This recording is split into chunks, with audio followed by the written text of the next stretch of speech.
연극이나 뮤지컬 혹은 오페라가 끝나고 막이 내려가면 출연진들이 퇴장을 하지요. 그런데 관객들이 환호하고 박수를 계속 보내면 출연진들이 다시 무대 위에 올라서 최종적인 인사를 하는 경우가 있습니다. 이를 커튼콜이라고 하지요. 요한복음 21장은 마치 커튼콜 같아요. 우리가 지난주에도 봤지만 요한복음은 20장으로 끝나는 것 같은 분위기였습니다. 그런데 예수님과 제자들이 다시 무대로 등장합니다. 그 무대는 바로 디베랴 호수입니다. 1절을 보시면 그 후에 예수께서 디베랴 호수에서, 디베랴 호수라는 것은 갈릴리 호수의 또 다른 이름입니다. 우리가 서해를 황해라고도 하듯이 갈릴리 바다는 여러 가지 이름을 가지고 있었습니다. 또 제자들에게 자기를 나타내셨으니 나타내신 일은 이러하니라. 2절을 읽어주십시오. 시작.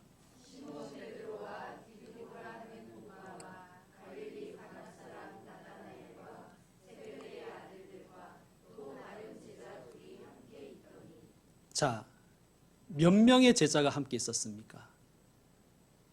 시몬 베드로와 디두모라는 도마와 갈릴리 가나 사람 나다나엘과, 자, 3명에다가 세베대의 아들들과, 세베대의 아들들의 이름이 뭐죠?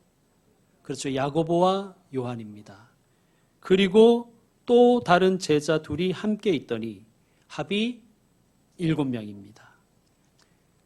두 가지 질문이 생길 수 있어요. 첫째는 왜 7명인가 하는 것이고, 다른 질문은 왜 두 사람의 이름은 밝히지 않는가입니다. 첫째, 왜 7일까요? 우리가 성경을 읽어가다 보면 숫자가 많이 등장하는데 그 숫자가 때로는 상징과 의미를 가지는 경우가 많지요. 여러분, 7은 어떤 상징과 의미를 가지고 있습니까? 완전수. 그렇죠? 완전수라 그러죠. 그러므로 7 제자는 제자 공동체로서의 교회의 완전함을 가리킵니다.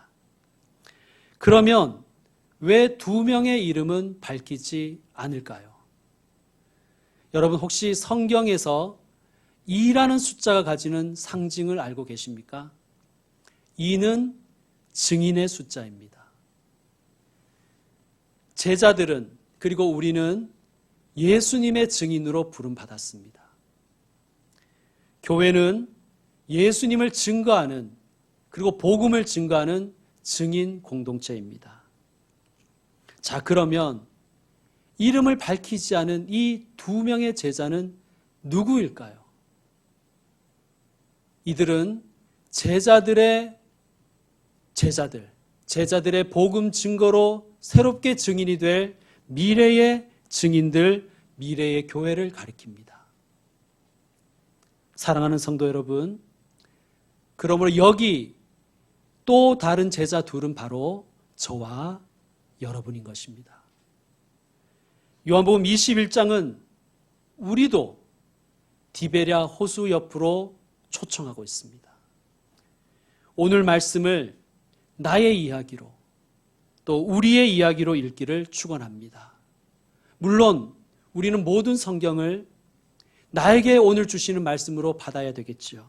그러나 오늘은 특별히 시공간을 넘어서 예수님의 제자들과 함께 디베랴 바닷가에 서 보시길 바랍니다. 서셨습니까? 그러면 3절을 읽어주시길 바랍니다. 3절 시작.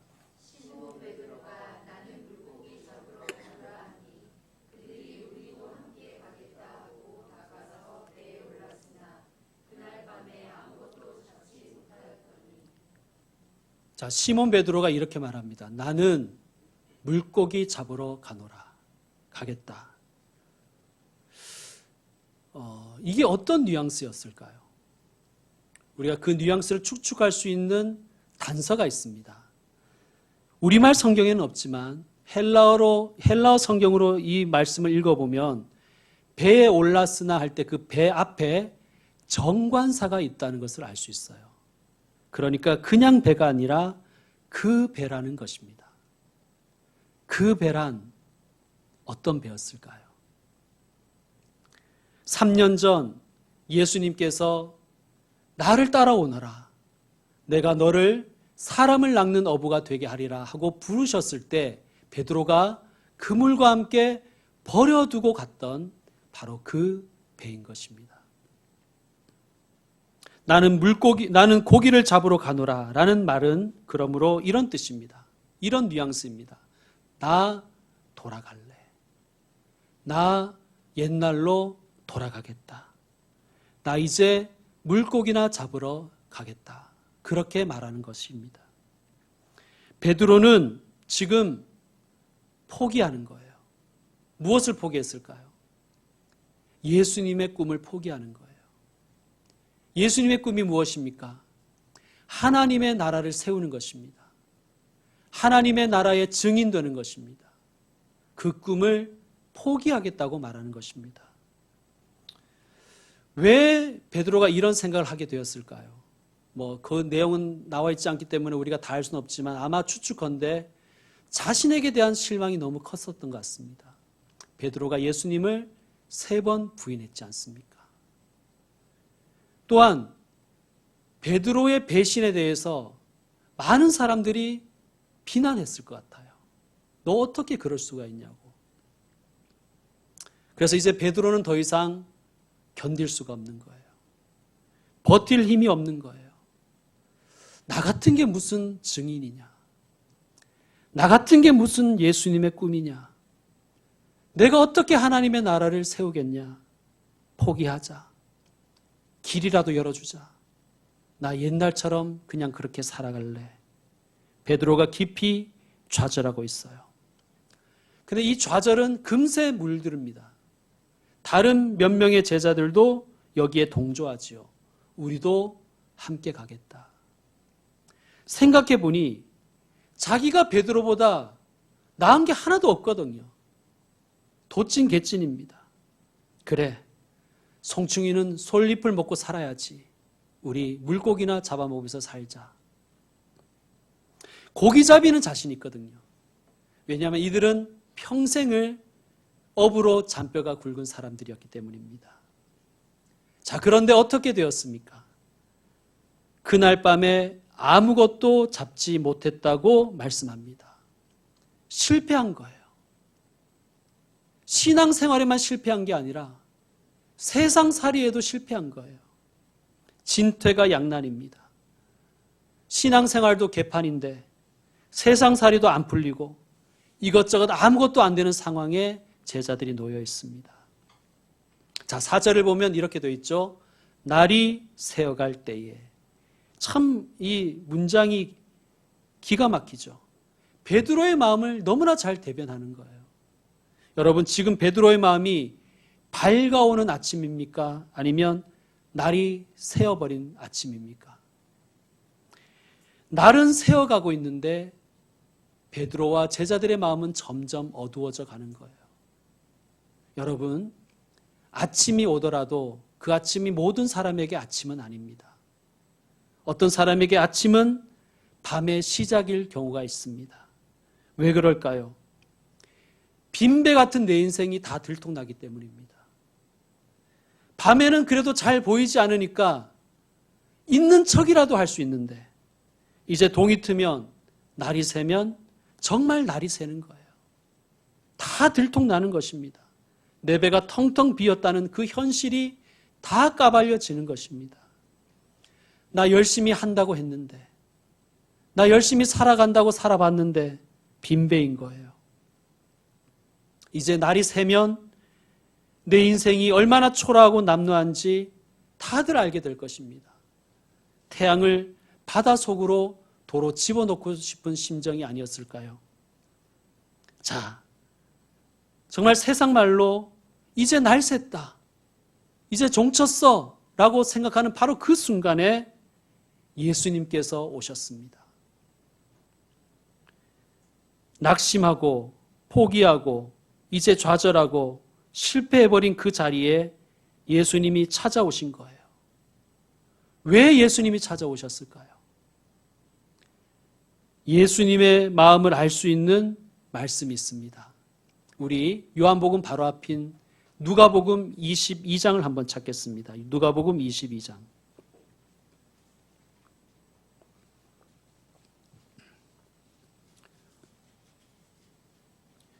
누가복음 22장 31절 여러분 읽어주십시오. 누가복음 22장 31절 시작.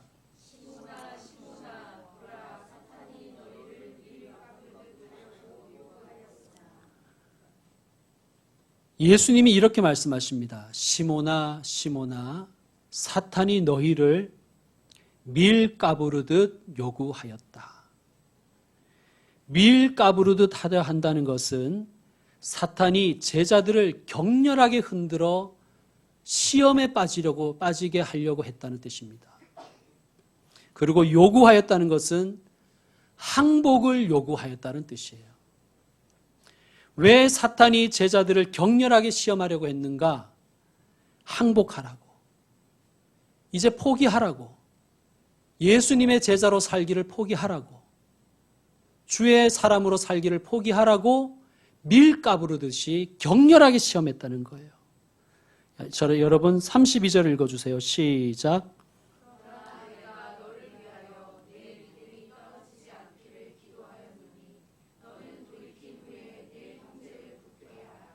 아멘. 예수님이 이렇게 기도하셨대요. 아버지, 베드로의 믿음이 떨어지지 않게 하여 주옵소서. 김영석 목사의 믿음이 떨어지지 않게 하여 주시옵소서. 여기에 모인 무리의 믿음이 떨어지지 않게 하여 주시옵소서. 예수님이 그렇게 기도하셨대요. 그런데 더 중요한 것은 설령 베드로가, 제가, 그리고 우리가 시험에 들고 하나님의 나라를 포기하고 항복해버리고 실패했더라도 이렇게 하기를 예수님이 원하신다는 거예요. 너는 돌이킨 후에.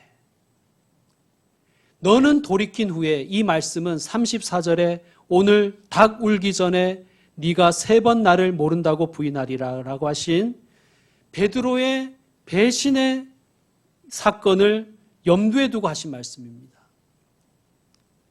나는 네가 시험에 빠지지 않았으면 좋겠다. 그러나 시험에 넘어졌다 할지라도 그래도 돌이켜라. 그것이 예수님의 뜻입니다. 나는 네가 사탄에게 넘어지지 않기를 원한다. 나는 네가 믿음이 떨어지지 않기를 원한다. 그런데 설령 네가 넘어졌다 할지라도, 설령 네가 실패했다 할지라도, 낙심하고 포기하고 항복했다 하더라도 나는 네가 돌이키기를 원한다. 나는 네가 다시 일어나기를 원한단다. 네가 그 자리에서 다시 일어나면 너의 형제들을 굳게 할 것이다. 너의 그 상처를 딛고 네가 다시 일어나면 너는 상처 입은 치유자가 될 수 있을 것이다. 너를 보며 너의 형제들도 굳센 믿음의 사람이 될 수 있을 것이다. 그것이 예수님이 지금 실패의 자리에 제자들을 찾아오신 목적입니다. 왜 찾아오셨을까요? 다시 일어나게 하시려고. 다시 시작하게 하시려고. 그래서 상처 입은 치유자 되게 하시려고 그 아침에 예수님이 찾아오신 것입니다. 자, 제자들이 예수님을 알아봅니까? 못 알아봅니까? 요한복음 21장 5절을 다시 한번 보시면 제자들은 예수님을 알아보지 못합니다. 자, 요한복음 21장 5절을 제가 읽겠습니다. 예수께서 이르시되 얘들아 너희에게 고기가 있느냐? 대답하되 없나이다. 예수님이 제자들을 찾아오신 것은 야단치시기 위해 찾아오신 게 아니에요. 예수님이 얘들아 라고 부르십니다. 그런 드라마가 있었죠. 어떤 남자 주인공이 여자 주인공에게 애기야 가자. 그 애기야보다 훨씬 더 사랑이 뚝뚝 떨어지는 표현입니다. 얘들아. 부모가 자녀를 부를 때 그 애정을 가득 담은 표현으로 한 것이 바로 이 얘들아라는 표현이에요. 예수님이 실패한 제자들, 넘어진 제자들, 시험에 빠진 제자들을 나무라고 책망하기 위해 온 것이 아니라 다시 일으켜 세워주시기 위해서 오셨음을 알 수 있습니다. 예수님이 물으십니다. 얘들아, 너희에게 고기가 있느냐? 그래, 뭘 좀 잡았느냐? 그렇게 물으십니다. 자, 이때 기분이 어땠을까요? 제자들의 기분이. 여러분, 시험에 죽순 아이에게 어떤 낯선 사람이 시험 잘 봤어? 그러면 기분이 어떨까요? 기분 더럽죠. 입에서 좋은 소리가 나올 리가 없지요. 자, 제자들도 물론 그런 마음이었을 것입니다. 그런데 제자들이 이렇게 대답합니다. 없나이다. 자, 다시 말씀드리지만 지금 베드로와 제자들은 예수님이신 줄 모르는 상황이에요. 낯선 사람이 물어본 것입니다. 친한 사람이 물어봐도 대답하기 힘든 상황이에요. 보면 모릅니까? 괴로우니까 더 이상 묻지 마시오. 이렇게 대답할 수도 있겠죠. 그런데 제자들은 없나이다 라고 대답합니다. 여러분, 이게 쉬운 게 아니에요. 지금 나 자신에 대해서 정직하기가 쉽지가 않지 않습니까? 긴 세월을 함께한 친구에게도, 신앙생활을 함께하고 있는 교우들에게도, 심지어 아내와 남편과 가족들에게조차도 현재 나에 대해서 정직하기는 쉽지가 않습니다. 뭐 잘 나간다면 모르지요. 뭐 잘 나간다면 정직하게 얘기할 수 있겠죠. 그러나 내 처지가 빈배처럼 느껴질 때, 허무하게 느껴질 때 지금 그 상황을 정직하게 나누기가 어렵습니다.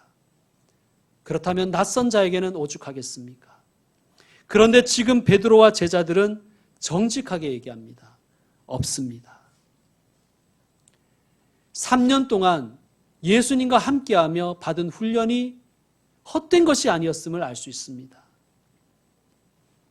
예수님과 함께 있으면서 제자들이 배운 훈련은 바로 자기에게 정직하는 훈련입니다.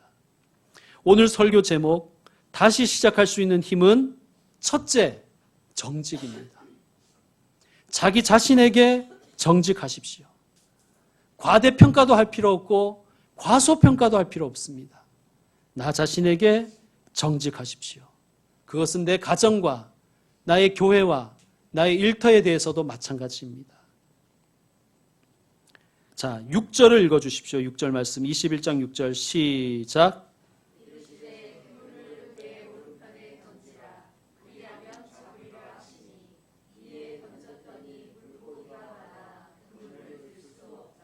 아멘. 그물을 배 오른편에 던지라. 그리하면 잡으리라. 왜 예수님은 그물을 오른편에 던지라고 했을까요? 어떤 사람은 예수님이 우파라서 그러셨다고 그렇게 웃자고 하는 얘기가 아니라 진짜 진지하게 얘기하더라고요. 왜 오른편일까요? 자, 제자들은 밤새도록 허탕쳤습니다. 이제 날이 새려고 합니다. 그런데 어떤 이가 이렇게 말하는 거예요. 그물을 배 오른편에 던져보시오. 여러분이라면 뭐라고 대답했을까요? 오른편요? 아유, 제가 왼편만 던졌네요. 몰랐습니다. 던져보겠습니다. 그럴까요? 저 같으면 화를 냈을 거예요. 아니, 이것 보시오. 제가 오른편을 안 던져봤겠습니까? 오른편 아니라 왼편, 전후, 좌우, 구석구석 제가 허공 빼놓고 안 던져본 곳이 없습니다. 그런데 없습니다. 쏘아 붙였을 것 같아요. 그런데 제자들 어떻게 합니까? 제자들 어떻게 합니까? 이에 던졌더니 제자들은 오른편에 던졌습니다. 어떻게 이럴 수 있었을까요? 예수님 걸 지금 모르는 상황이라고 말씀드렸잖아요. 너무 절박해서 지푸라기라도 잡고 싶은 심정에서 던졌을까요? 저는 이 역시 제자들이 예수님으로부터 받은 훈련의 결과였다고 봅니다. 나의 경험을 절대화하지 않는 훈련을 제자들은 받았습니다. 자, 3년 동안 제자들이 예수님과 함께하며 자신의 생각과 경험을 뛰어넘는 수많은 사건을 목격했지요. 맹인이 눈을 뜨고, 나병 환자가 깨끗함을 얻고, 귀신 들린 자가 귀신이 떠나가고, 심지어 죽은 자가 다시 살아났습니다. 자신이 가졌던 지식과 경험이 다 깨어지고 넘어서는 사건들을 경험하면서 나의 지식, 나의 경험이 전부가 아닌 것을 그들은 훈련받은 것입니다. 성도 여러분, 다시 일어나는 힘, 두 번째는 겸손입니다. 나의 지식과 나의 경험이 전부라고 생각하는 것을 교만이라고 하는 것입니다.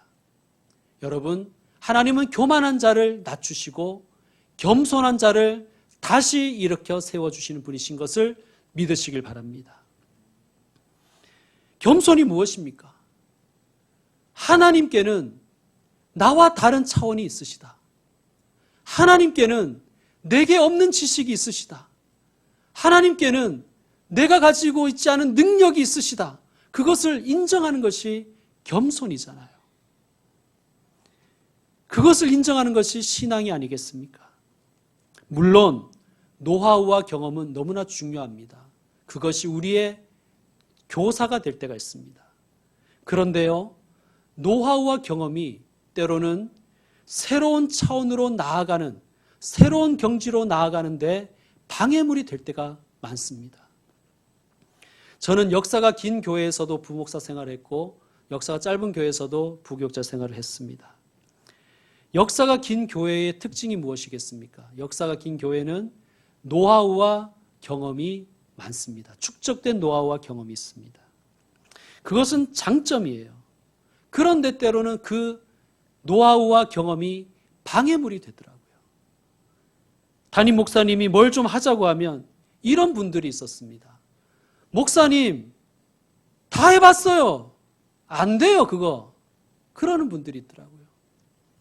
또 노하우와 역사가 없는 교회에서는 이런 말들을 많이 들어봤습니다. 못하겠습니다. 안 해봐서 모르겠습니다. 라고 하는 것도 들어봤습니다.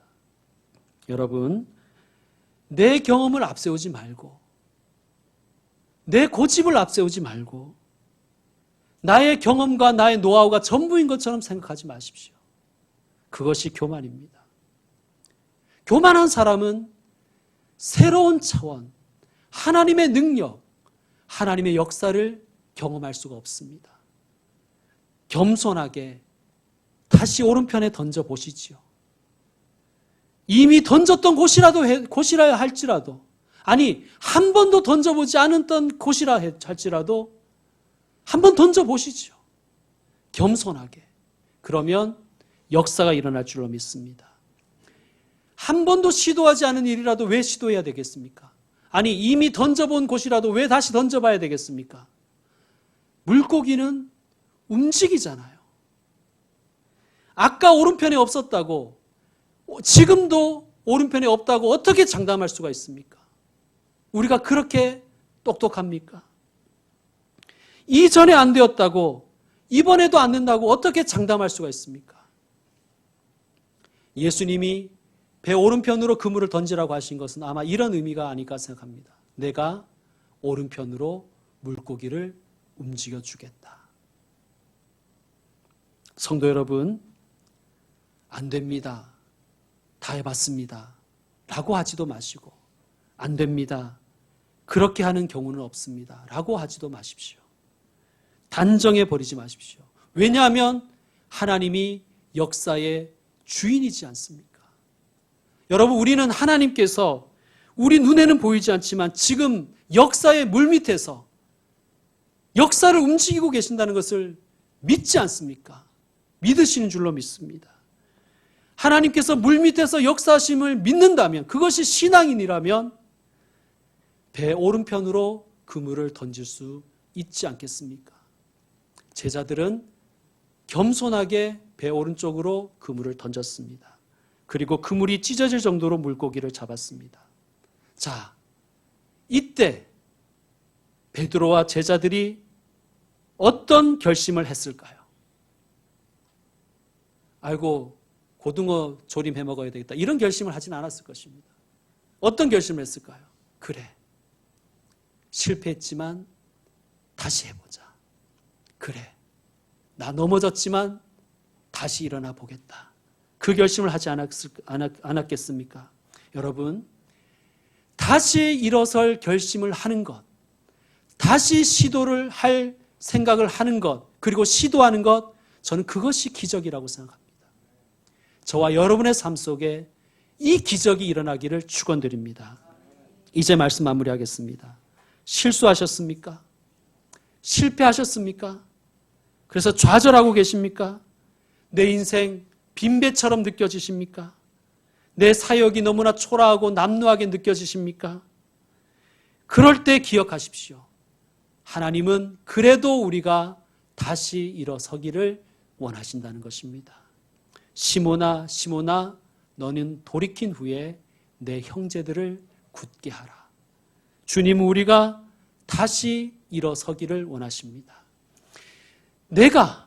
나 같은 자가 그 상황에서도 다시 일어서면 우리와 동일한 처지에 있는 그 형제가 굳게 되는, 믿음이 굳세어지는 기회가 되지 않겠습니까? 그럴 때 우리는 상처 입은 치유자가 될 수 있는 것입니다. 여러분, 다시 일어나십시오. 다시 일어날 수 있는 힘 두 가지를 우리가 배웠죠. 첫째는 정직이고 둘째는 겸손입니다. 여러분, 자기 자신에게 정직하십시오. 나를 과소평가할 필요도 없고 과대평가할 필요도 없습니다. 있는 그대로의 모습으로 주님 앞에 그리고 사람들 앞에 서시길 바랍니다. 정직한 사람을 하나님은 다시 일으켜 세워주실 줄로 믿습니다. 두 번째 힘은 겸손입니다. 하나님은 겸손한 자를 사용하시고 겸손한 자를 다시 일으켜 세워주십니다. 내 경험, 내 지식 절대시하지 맙시다. 언제든지 상황은 변할 수 있습니다. 하나님께서 움직이시면 물고기가 왼쪽에도 갈 수도 있고 오른쪽에도 갈 수 있고 앞으로도 갈 수 있고 뒤로도 갈 수 있는 것입니다. 하나님 역사의 주인이십니다. 하나님의 손이 역사의 물밑에서 움직이고 있습니다. 믿으시고 겸손하게 하나님의 사람으로 살아가시길 바랍니다.